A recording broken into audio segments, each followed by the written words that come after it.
Your mind is slowly tumbling down a long, long well. Darkness surrounds you as the walls of the well close in, and you fall deeper and deeper. It feels like there is no end to this dark abyss as your consciousness keeps falling down. You try to scream for help, yet no scream can come out of your mouth. It is just darkness. You are like you have lost your body, and you are unable to return to it. You fear for the world, and then you see it. A red light shimmers underneath you. As you fall further down, you rapidly get closer to that light, until everything becomes much clearer, and you start to feel your fingertips move on your command.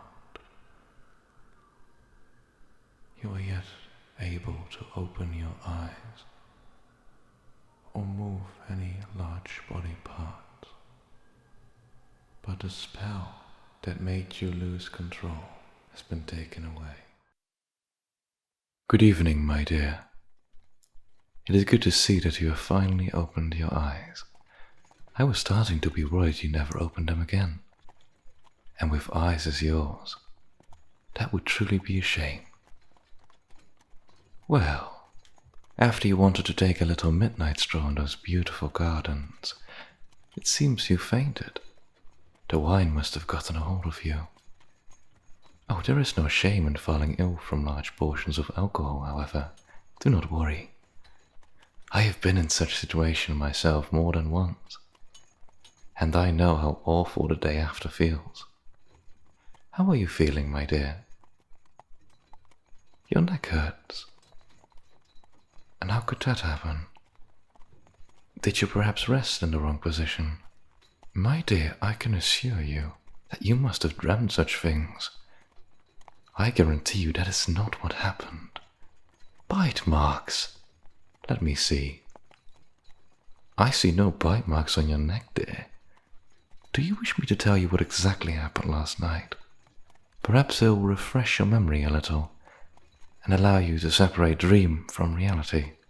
After we had enough of the masquerade, we retreated to the gardens, where we searched for a quiet spot where we could continue our conversation more intimately. However, you fell ill as we went deeper into the gardens. After you passed out, I carried you back to the palace, where I brought you to one of the guest rooms. There, I contacted your relatives and informed them of your situation. After the feast, I convinced your family that some time away from the busyness of the courts would cure your illness. And now we are here. I believe we are only a few more minutes removed from my home. Does that sound a little familiar to you? I thought so. So please do not worry about creatures sucking you dry of your blood. Worrying about such nonsense will only cause you more stress. And I want you to enjoy your stay at my manor, not fear each corner of a beast that doesn't exist. Oh dear, I promise you, I know it all looked and felt very real, but it was just a nasty dream, brought up by stress and the wine. And I promise you this, my dear, no one shall harm you as long as you are under my wing. Is that understood? Good. Oh, I do hope that you do not protest my decision to bring you to my home. I truly believed it was the best possible option for your mental and physical well-being. I am very glad to hear that. I'm not going to hide it, however. I also dreaded leaving you behind in that place. After our conversations, I am very keen to learn more about you and your interests. Would you allow me, as your caretaker and host, to be so bold to ask of you that privilege? To truly learn to know you, and to court you for the time being, until you may grow bored of me. Thank you very much. You have no idea how much that means to me.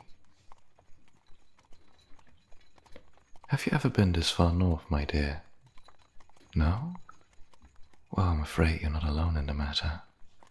Not many of noble blood dare to go north, fearing the tales of the ruthless highwaymen and wildlife that torment the populace in this region. But it is truly not as bad as they say. The only thing that is really happening is the neglect of this region by the current administration.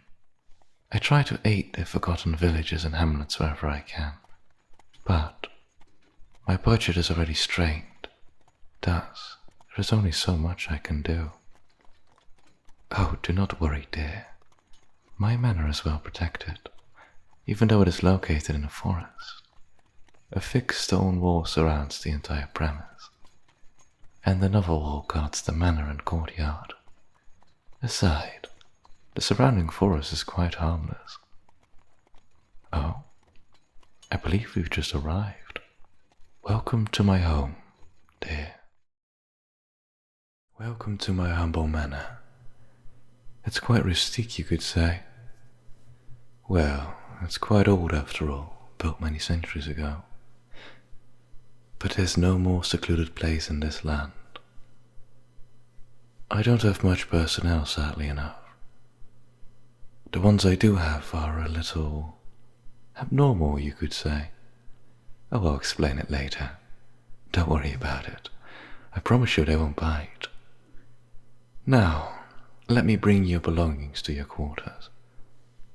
I do believe your room will be to your likings. It's nothing too special, but I reckon you'll be spending much of your time enjoying my quarters anyways, so it doesn't really matter, does it? Now, my dear, before we continue our tour, I must make a little confession. Those things you dreamt about last night in the gardens, I really enjoyed it. Your taste was exquisite. As I said before, such delicious blood is rare. You are rare, and I want to enjoy you a little longer. Oh, I understand this must be confusing for you, my love. But yes, it really happened. I really bit your neck and tasted your blood. Oh, I know it's confusing, but it's my way of sustenance, you see. Without it I die, and that is why you're here.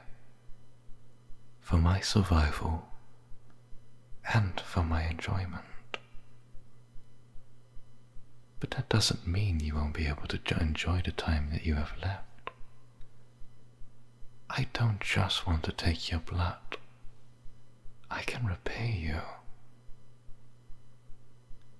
I can repay you in the form of earthly pleasures. As you've noticed before, I can change the way you think, the way you feel. Even when I took your blood, it felt good, didn't it? Pleasurable, even. There are many things I could make you feel. I could grant you pleasures that none of your kin have ever experienced. But you need to accept your fate, and that is to be mine. Listen to my bidding. Enjoy my words and actions.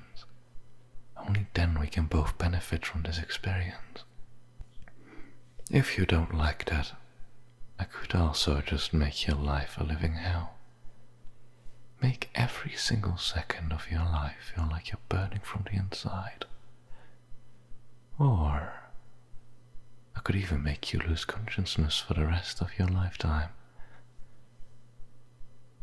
If you try to run or paralyze your limbs, if you're disobedient, I'll make you feel terrible pain. If you try to kill me, well, I'd rather be amused in honesty. So I believe it to be best for you to follow my bidding and enjoy my presence.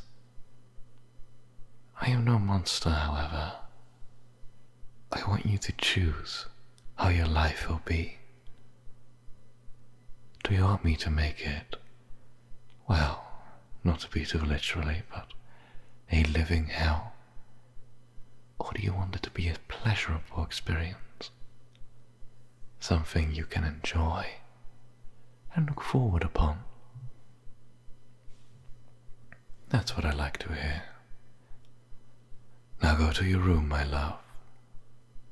I'll call upon you tomorrow. Get some rest for now. Oh, that's a good bet.